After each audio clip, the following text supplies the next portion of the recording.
একামতের সময় মুক্তাদিরা কখন দাঁড়ানো উচিত? মুসলমান, একামতের সময়, একামতের পূর্বে কোন ব্যক্তি দাঁড়াবে না। একামত দেওয়া শুরু হলো, তার আগে বলছে দাঁড়িয়ে যাও, দাঁড়িয়ে যাও, দাঁড়িয়ে যাও, খবরদার। পৃথিবীর মধ্যে এমন কোন হাদিসই নাই যে হাদিসে রাসূলুল্লাহ অথবা সাহাবায়ে কেরাম বলছে একামতের পূর্বে তোমরা দাঁড়িয়ে যাও, নাই। কথা বোঝা গেল? ফিকহ হানাফি ফিকহ শাস্ত্রে যারা হানাফি, যারা বাইরে হানাফি মানে না তারা ব্যাপার আলাদা।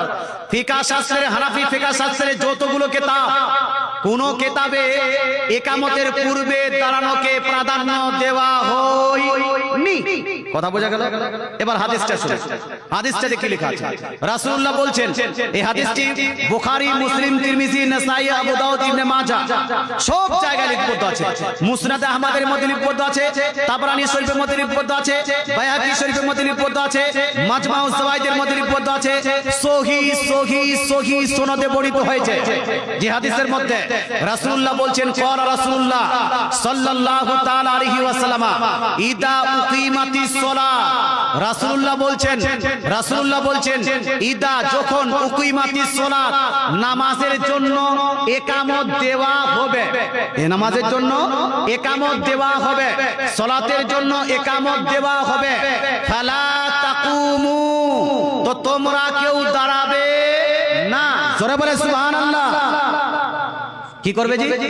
যখন ইকামত দেওয়া হবে, ইকামত দেওয়ার সময় রাসূলুল্লাহ বলছেন তোমরা দাঁড়াবে না, হাত্তা তারাউনি, যতক্ষণ পর্যন্ত না আমাকে দাঁড়াতে দেখেছো।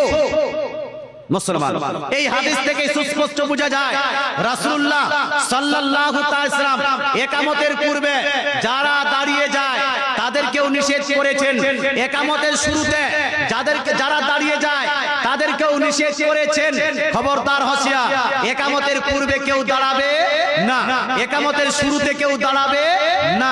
কখন দাঁড়াবো? রাসূলুল্লাহ বলছেন যখন আমাকে দাঁড়াতে দেখবে।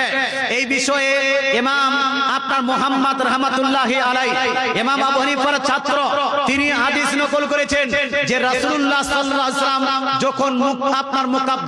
যখন মুকাব্বির হাইয়া আলাস সালাহ অথবা হাইয়া আলাল ফালাহ বলতেন, তখন রাসূলুল্লাহ দাঁড়াতেন বা তখন রাসূলুল্লাহ হুজরা থেকে বার হতেন। জোরে বলে সুবহানাল্লাহ।